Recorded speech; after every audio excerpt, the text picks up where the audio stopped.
Okay. If we lock in, we can get through all of these videos before D&D starts at 6, okay? We have to lock in. We have to lock in. We're gonna bang them out. We're gonna bang out 3 videos in 1 hour, okay? The longest anyone has ever been lost at sea. Let's go scary interesting. Try to scare and interest me. Maybe the most famous castaway case is Jose Salvador Alvarenga. Okay. He was documented to have been adrift at sea for 438 days. Oh my god, that's over a year. It's one of the most miraculous stories of survival in history, and it's easy to see why. Beyond just the grueling physical aspects, there's something innately identifiable about the mental struggle of drifting endlessly in the open ocean. As incredible as his story is, though, and although it's often cited as the longest time adrift at sea, there is another story from 2 centuries earlier that, if the records are accurate, is the true record for the longest time adrift.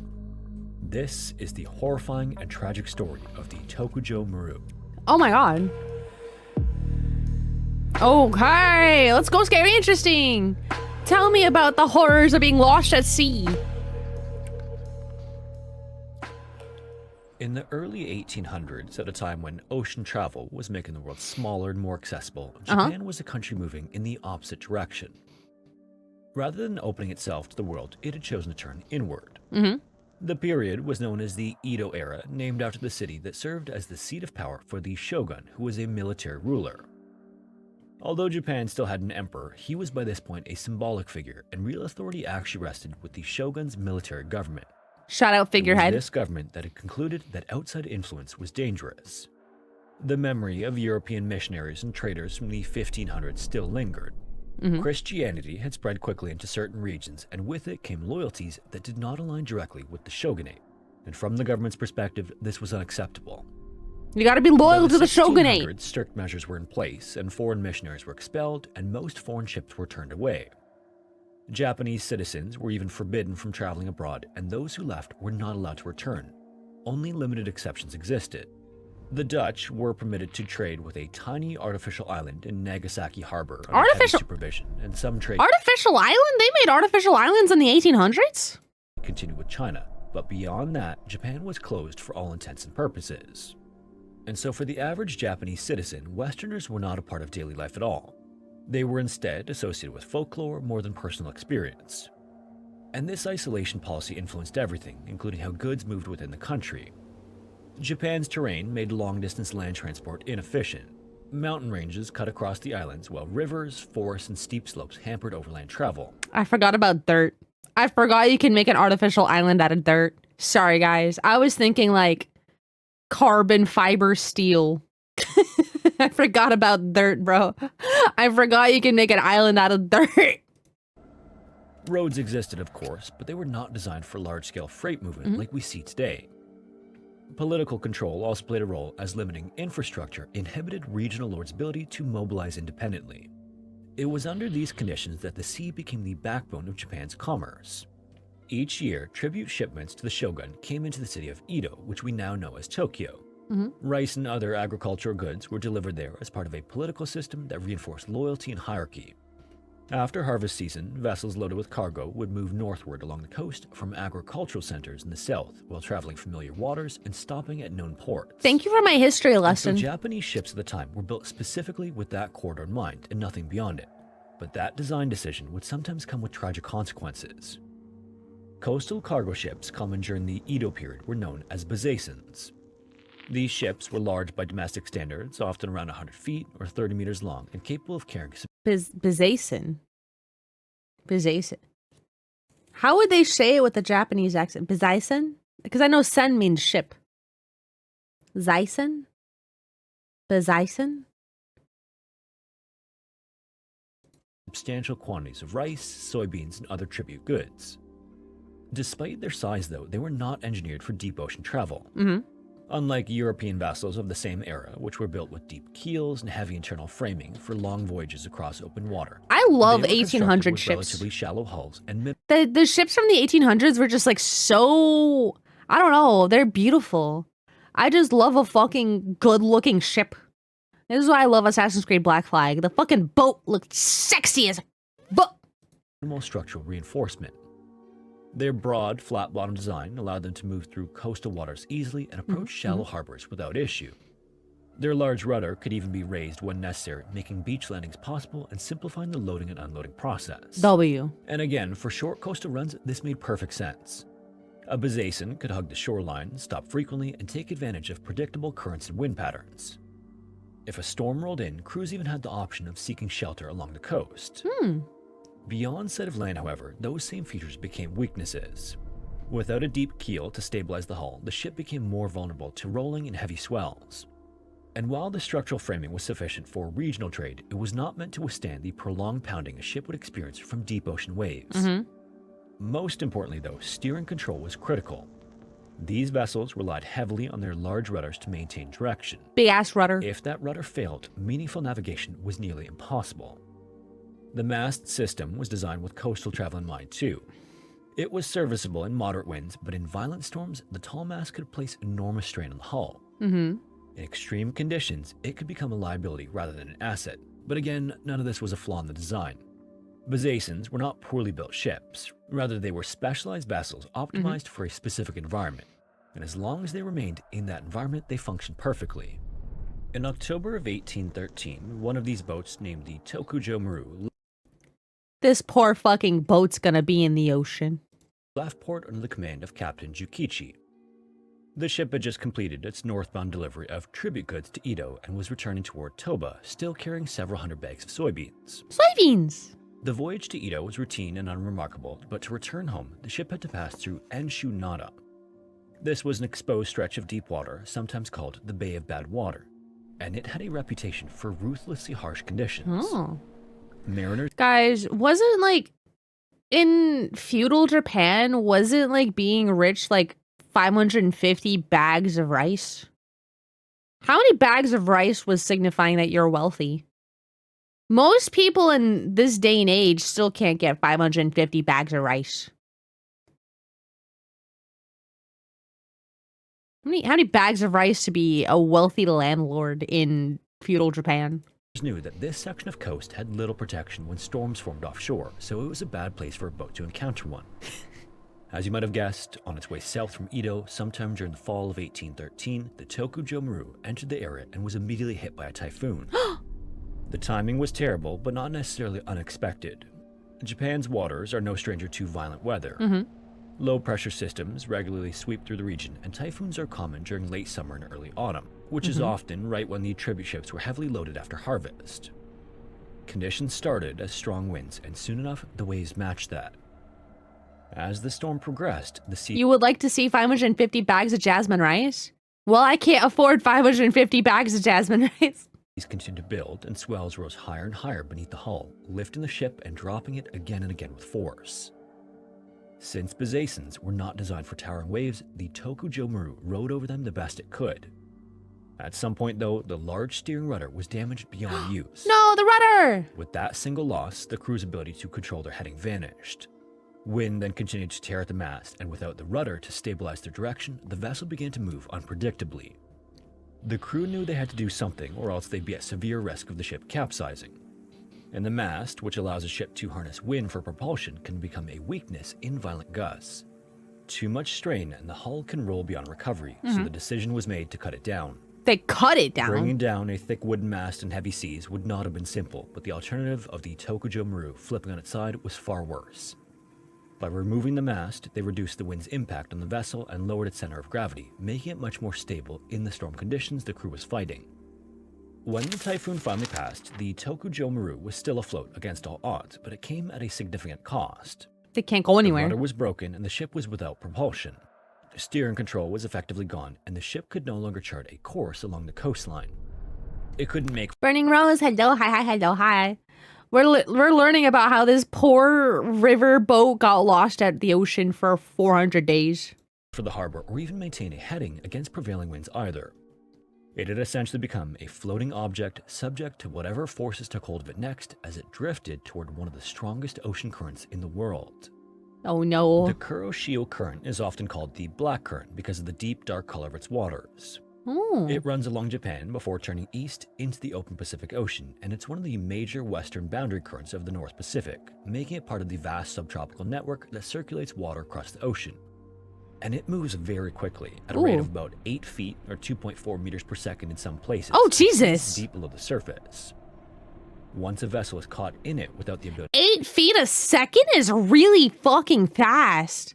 Also, hi, Joshua. Hello. Hi, hi, hello, hi. to steer, there's little that can be done about it, and the crewmen learn this quickly. Mi-chan. Hello. Hi, hi, hello, hi. When the ship found itself in the Kuroshio, the current pulled the Tokujo Maru away from Japan's coast and carried it outward into the Pacific Ocean. And as mentioned, this type of ship was not built for this kind of water or any kind of long distance, but this was the predicament the men found themselves in. Not very many details are available on what would happen over the next handful of months, but in the early days after the storm disabled the ship, the crew likely believed that rescue was possible. Ooh. After all, they were experienced sailors and they understood coastal shipping routes. They did not have plenty of food. They sent their tribute to Edo. This was like an empty boat, no? Was this not like an empty boat? They had like dropped off their tribute at Edo and they were returning home. They were still within what they understood to be traveled waters, and plenty of other ships would. Oh, they had soy. They had soybeans. That's right. They held on to hope that someone might spot them. As for survival, You guys are right. their ordeal was far from dire in these early days. They had food on board, including rice and a plentiful supply of soybeans. The crew could also fish, and they collected rainwater to drink, but they still needed to ration what they had available to them. As long as they could maintain that level of discipline, they could survive for some time. The damaged boat moved south and east, carried by the wind and strong current. Repairs were probably attempted at some point, but if this was the case, the storm had damaged the ship so badly that any efforts would have been impossible. Days passed and the weeks followed in these conditions with no sight of any ships. Soon enough, the once familiar coastline disappeared entirely, and only the ocean could be seen in every direction. You When think the they'd meteor end up came and floating went home? without any sign of being saved, something shifted among those on board the ship as hope faded. Now fully adrift in the Kuroshio current, daily life aboard became repetitive and uncertain. As weeks turned into months, the ship drifted further east into waters that Yukichi and his crew were not familiar with. Oh, In man. fact, no one aboard had ever traveled this far from Japan. They wouldn't have even known where they were, and the psychological strain of the ordeal was a constant presence. Yukichi, as the ship's captain, carried the burden of leadership and needed to project a sense of calm and purpose, even as their food supply dwindled and the men weakened.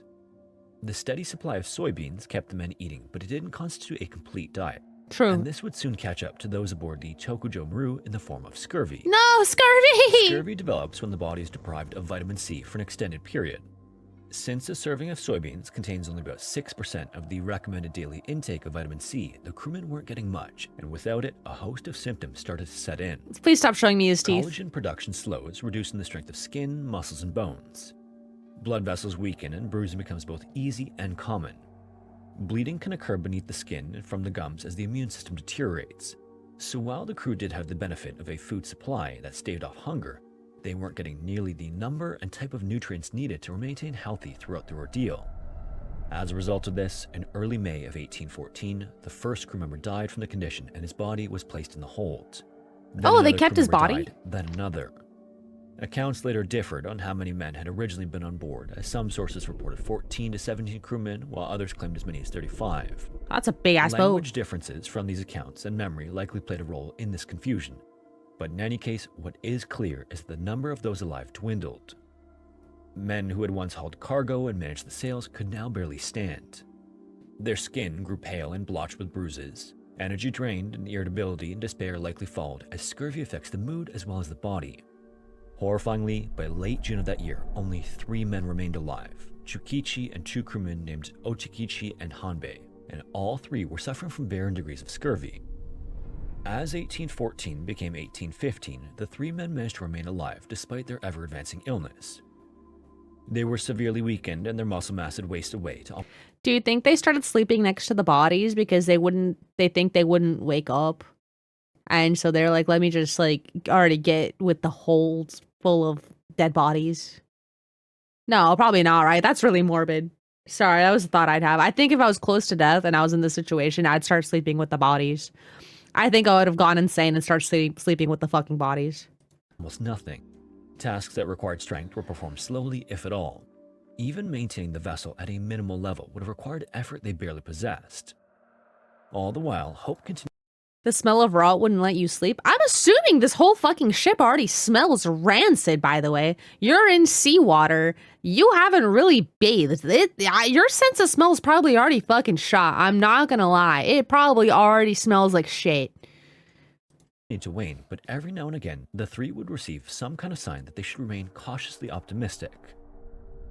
On January 26, 1815, Jukichi believed he saw mountains on the horizon, their first sighting of land since the Kuroshio current carried them away from Japan. This would have been a shocking yet welcome sight, but the current carried the ship away from whatever he had glimpsed. Sorry, I got really optimistic that they lived this encounter, and then I remembered that they didn't know how many men were on board. So these last three are gonna die too, I think. Unfortunately, there was so little they could do with the circumstances they were forced to deal with that even Jukichi, who had held morale together for more than a year by then, must have understood the reality of their situation. They were simply at the mercy of forces that none of them could do anything about. With no power of their own to get themselves out of this ordeal, the three were quite literally just waiting to die. By late March of 1815, the Tokujo Maru had drifted more than 5,000 miles, or 8,000 kilometers, and had been at sea for about Issue with the number was a language barrier? Couldn't they just count the corpses? 484 days. This is when something finally appeared on the horizon that would become their salvation. There were sails somewhere in the distance. On March 24th, the American fur trade vessel, the Forester, saw the ship drifting roughly 300 miles west of Point Conception near present-day Santa Barbara, California. California! The Forester had wintered along the California coast and was preparing to Never mind, I see why there was the language barrier. Bros, they landed in California. return north toward Alaskan waters. It was commanded by Captain William J. Piggott and operated under the ownership of famed American entrepreneur John Jacob Astor. Upon sighting the disabled ship, William sent his sailing master Alexander Adams to board it. What Alexander encountered when he got there was stark and unsettling, to say the least. He found the 3 crewmen alive aboard the Tokujo Maru, but they were severely weakened and suffering the effects of prolonged malnutrition and scurvy. In the cargo hold as well lay numerous bodies, 14 by Alexander's own account, and the corpses were well preserved in the cool, dry conditions of the interior.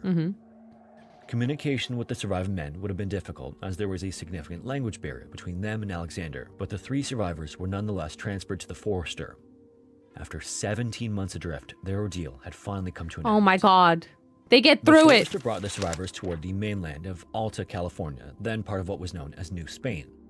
They likely came ashore near Refugio Ranch along California's central coast, although exact details on this varied by account. When they reached land and the 3 survivors of the Tokujo Maru touched solid ground for the first time in almost a year and a half, they were approached by a group of white horsemen. Jukichi would later say that he believed that he was back in Japan and that the horsemen were Dutch, since the only Westerners he knew of were Dutch traders who were permitted limited access to Japan under its strict isolationist policy. No, man, you're in California, reality, sorry. These were actually Spanish colonials who helped Jukichi climb atop a horse for the first time in his life. For the next 10 days, he traveled and remained in Spanish territory, observing clothing styles, architecture, and customs that would have been entirely foreign to him. The experience that apparently left the strongest impression on him was when he witnessed the slaughtering of a cattle for food. In Japan at the time, meat consumption was rare and heavily discouraged by Buddhist beliefs. Seeing livestock raised and killed for food was deeply unsettling to him, but he was still grateful for the opportunity to eat a more nutrient-rich diet to reverse the effects of scurvy and malnutrition that had ravaged his body for months. You gotta eat, bro. The survivors of the Tokujo Maru were then nursed back to strength as best as possible. From California, they were transported north to Bodega Bay and then to Sitka, the capital of Russian America, where plans were made to get the men back home. In the summer of 1815, the Forester departed Sitka with the intention of sailing to Japan to drop the survivors off, but navigation through the Kuril Islands proved difficult. The vessel was then forced to turn back, eventually arriving in Petropavlovsk that September. From there, arrangements to return the men to Japan changed. The Forester actually returned to California, and the Japanese crewmen were eventually placed aboard a Russian vessel to continue their westward journey. It was a prolonged affair, and during this extended passage, Hanbei passed away, having finally succumbed to the effects of scurvy. No, Hanbei! Jukichi and Odakichi endured the full return, and by late spring of 1816, they arrived home after roughly 2.5 years at sea. Holy fuck, that's so sad. Imagine being lost that fucking... Imagine like being these two and like thinking you're gonna make it home as the three of you, and this guy fucking dies and thinking, ah shit, we're next, bro. We're not out of fucking hell. Oh my god, it took them forever to get home. I bet they didn't fucking understand a word that was going on either. They keep getting passed around between people. The two men returned to a country that had long since assumed they were dead. After the public learned about the long ordeal they had lived through, Jukichi was granted honors and awarded the surname Ogiri, a distinction that marked him as someone who had endured something extraordinary. Centuries later, he would be formally recognized by Guinness World Records for the longest documented time adrift at sea. This is a record that still stands to this day. He also holds another distinction that is important to American history. Long before Japan officially opened its ports to the west, Jukichi became the first known Japanese citizen to set foot in what is now California. Oh. Despite the many recognitions, though, his later life was not one of wealth and notoriety. Accounts suggest he faced financial difficulties and long periods of isolation. He spent much of his new life in Japan trying to establish a memorial for the Tokujo Maru crew members who died during the drift, but sadly, he never succeeded in this effort. Jukichi died in 1853 around the age of 68. Oh my god. Wait. If he was 1863?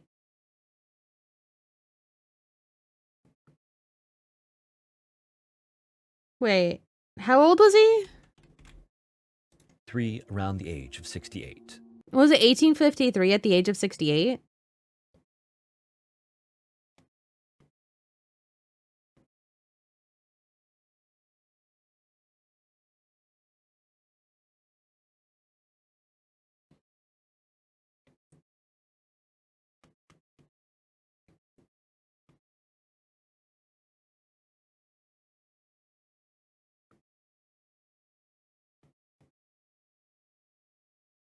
He's like 19, no?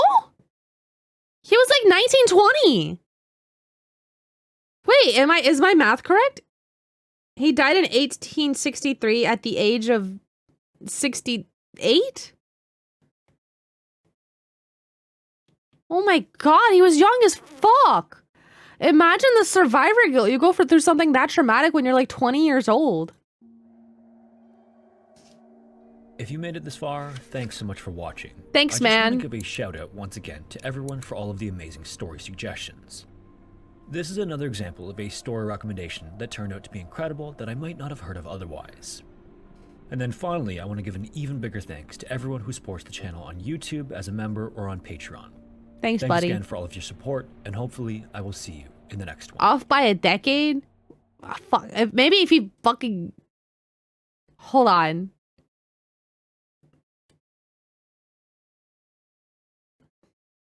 Hold on, let me Google it right now. How old was Jukichi when he was adrift? Hopefully Google will know what I'm talking about. He was 28. Shit, sorry. I was off by 7 years.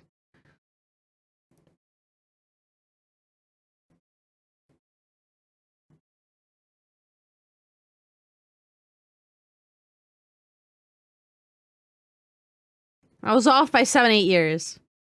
But hello, 420 Cumwitch. Hello, hi, hi, hello, hi. He was 28. The Pinkertons. We'll watch that another time. Man, that's sad. What's the top comment say? Yeah, so many people helped them return home.